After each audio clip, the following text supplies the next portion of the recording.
ನಮಸ್ತೆ. ವಚನ ವಾಚನ ಇಂದಿನ ವಚನ: ಮಡಕೆಯ ಮಾಡುವೊಡೆ ಮಣ್ಣೆ ಮೊದಲು, ತೊಡುಗೆಯ ಮಾಡುವೊಡೆ ಹೊನ್ನೆ ಮೊದಲು.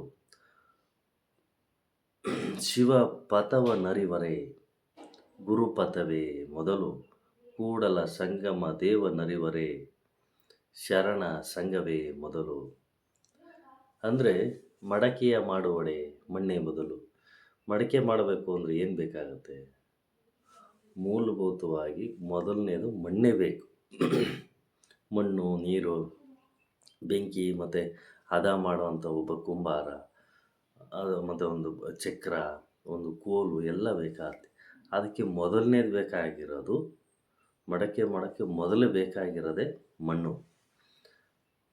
ಎರಡನೇದು ತೊಡುಗೆಯ ಮಾಡುವೊಡೆ ಹೊನ್ನೆ ಮೊದಲು. ತೊಡುಗೆ ಅಂದರೆ ಈಗ ಆಭರಣಗಳು, ನಾವು ಒಡವೆಗಳು ಹಾಕ್ಕೊತೀವಲ್ಲ, ಆ ಒಡವೆ ಚಿನ್ನದ ಒಡವೆ ಅಥವಾ ಯಾವುದೇ ಒಂದು ಲೋಹದ ಒಡವೆ ಮಾಡಬೇಕಾದ್ರೂ ಹೊನ್ನೆ ಮೊದಲು.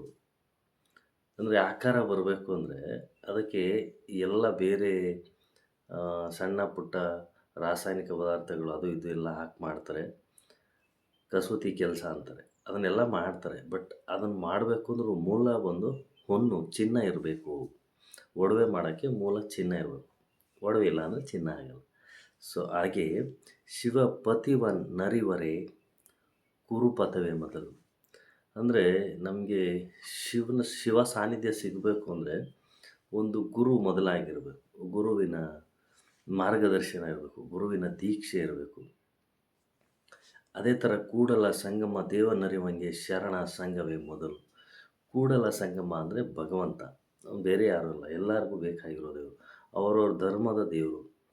ಆ ದೇವರು ನಮಗೆ ಸಿಗಬೇಕು ಅಂದರೆ ನಮಗೆ ಸಂಘ ಎಂಥವ್ರು ಇರಬೇಕಂದ್ರೆ ಒಳ್ಳೆ ಗುರು ಹಿರಿಯರಿರಬೇಕು, ಭಕ್ತಿ ಗೊತ್ತಿರೋರು ಇರಬೇಕು, ತುಂಬ ನಡೆ ನುಡಿ ಚೆನ್ನಾಗಿರುವಂಥವ್ರು ಸಿಕ್ಕಿದಾಗ ಗುರು ಪಥವ ನರಿತವಂಗೆ.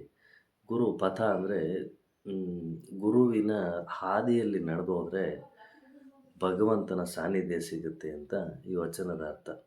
ಅಂದರೆ ಎಲ್ಲದಕ್ಕೂ ಹೆಂಗೆ ಮೊದಲು ಬೇಕು, ನಿನಗೆ ಶಿವಪಥ ಗುರುಪಥ ಸಿಗಬೇಕು ಅಂದರೆ ಗುರುವಿನ ಅನುಗ್ರಹ ನಿನಗಾಗಬೇಕು ಅಂತ ಈ ವಚನದ ಅರ್ಥ.